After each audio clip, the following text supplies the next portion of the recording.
मोहिनी के 3 बेटे थे। पति खूब अच्छा कमाता और बड़े घर के ऐश सब था मोहिनी के जीवन में। लेकिन एक चीज जो नहीं थी वो थी सुकून। मेरी बहन और मेरा भाई दोनों गरीब, लेकिन मैं मेरे पास तो नोट की बरसात है। तभी मोहिनी की बहन वीना उसके दरवाजे आ जाती है। अरे मोहिनी, कैसी है? मेरे घर में ना सिलेंडर खत्म हो गया है। तेरे पास तो इतने पैसे हैं, भरवा देना मेरा सिलेंडर। पैसे जैसे ही आ जाएंगे मैं दे दूंगी। तभी मोहिनी का पति राकेश आ जाता है। क्या है वीना, ये अपने घर की परेशानी हम लोगों के घर ना गाया करो। तुम्हारी बहन को तुम लोगों पर तरस आ जाता है और वो पैसे देने लग जाती है। मुझे ये बिल्कुल पसंद नहीं है। ओ जीजा जी, नहीं, मैं तो वो बस अच्छा मैं चलती हूँ। वीना वहां से चली जाती है। उसके जाने के बाद अच्छा किया जो आपने सुना दिया। अरे न जाने क्या सोचकर मेरे घर आ जाती है कि जैसे यहाँ तो भंडारा भरा है। अरे कितना तो दे दिया। अच्छा जी, जरा 1000 तो देना।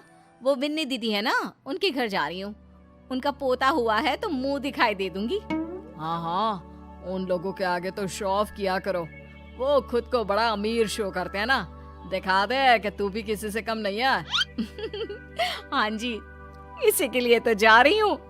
मोहिनी तैयार होकर अपनी बुआ की बेटी के घर जाती है, जहाँ उसके पोते का कार्यक्रम चल रहा होता है। वहाँ वीना भी आई होती है। अरे वीना, क्या जरूरत थी यहाँ आने की? तेरे घर पर गैस नहीं है तो वो भरा लेती। क्या करूं मोहिनी, बुआ को बुरा लग जाता नहीं जाती तो। वैसे मेरे पास एक जोड़ा बच्चे का कपड़ा रखा था, वही अपनी चांदी के पायल के साथ देने जा रही हूँ। घर पर गैस थी नहीं, सोचा परिवार यहीं खाना खा लेगा, बाकी सुबह का सुबह देखा जाएगा। मोहिनी को बहन पर दया आ जाती है। वो पर्स से 1000 रुपए निकाल कर दे देती है। ले वीना, लेकिन पैसे वापस कर देना, तेरे जीजाजी हिसाब लेते हैं।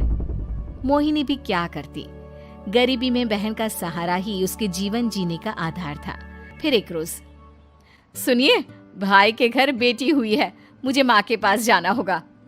अरे उस घर में ना कूलर है ना एसी, कैसे रहोगी तुम? हाँ, वही सोच रही हूँ कि अकेली जाऊं, बच्चों को साथ ना ले जाऊं। चली जाओ, लेकिन ये जो तुम अपने गरीब परिवार से मिलने चली जाती हो ना, मुझे बिल्कुल अच्छा नहीं लगता। पता नहीं मैं भी कैसे मैनेज करती हूँ, लेकिन क्या करूँ। मोहिनी भाई भाभी के घर आती है। मोहिनी, कैसे आना हुआ? तू यहाँ हम लोगों के घर रह लेगी या फिर किसी होटल में रहेगी? क्या हो गया है माँ? मोहिनी को क्यों ऐसे बोल रहे हैं आप? अरे तू नहीं जानती अपनी ननद को, पैसे वाली है ना, तो ऐड कुछ ज्यादा ही है। मोहिनी को माँ की बात का बुरा नहीं लगता है, क्योंकि उसे पता ही नहीं चलता कि माँ उसे जली कटी सुना रही है। वो भाभी की बच्ची के साथ लेन देन करती है और वहाँ से चली जाती है। उसके जाने के बाद, माँ क्यों आप मोहिनी को इतनी सारी बातें सुनाती हो? भाई का बेटा बोल पड़ता है। माँ, क्योंकि दादी जानती है कि बुआ के अंदर घमंड है। सही बोल रहा है मोहन, बहू भले तुझे ना दिखता हो, लेकिन मुझे और मोहन को दिखता है कि वो कितनी घमंडी है। मोहिनी मायके आती है, जहाँ गरीबी के कारण चीजें कम होती हैं।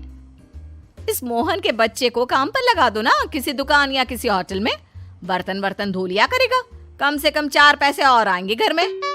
देख मोहिनी, माना तेरे पास पैसा है, लेकिन तेरे भाई के दिन इतने भी बुरे नहीं चल रहे कि वो अपने बच्चे की पढ़ाई रुकवाकर उससे बर्तन धुलवाए।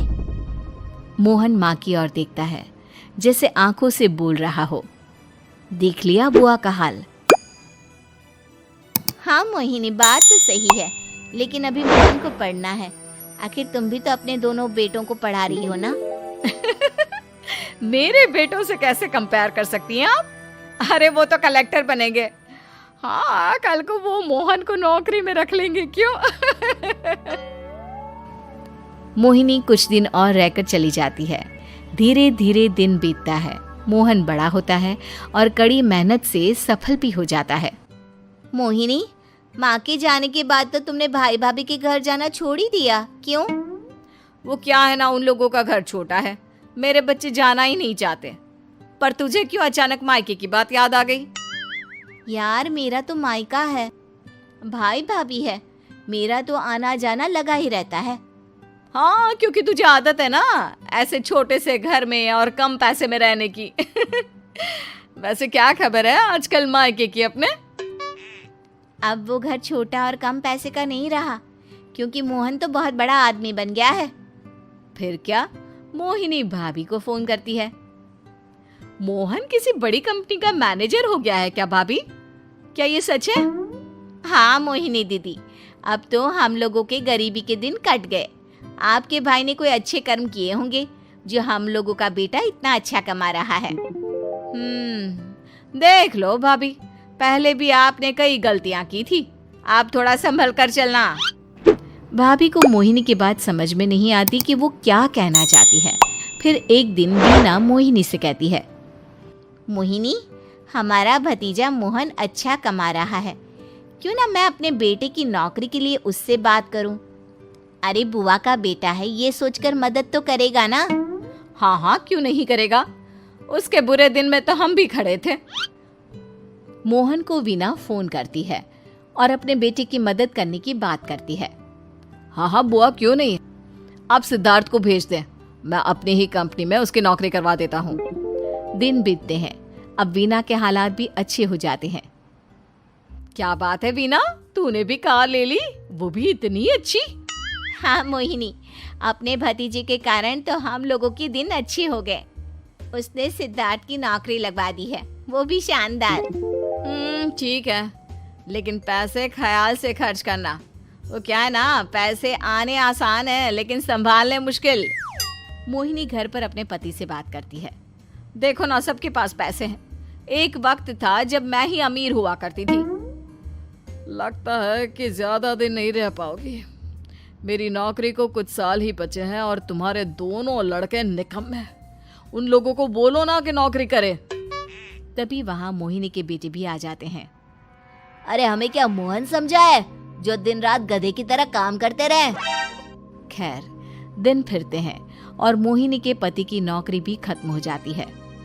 मोहिनी क्या करे, थोड़े से पैसे में गुजारा नहीं हो रहा है, तो क्या करे, मेरी समझ में कुछ नहीं आ रहा।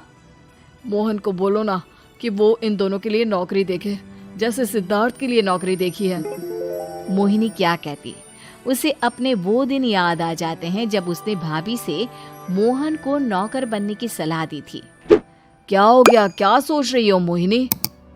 यही कि वक्त कभी भी किसी का भी पलट सकता है, ऊपर वाले से डर कर रहना चाहिए।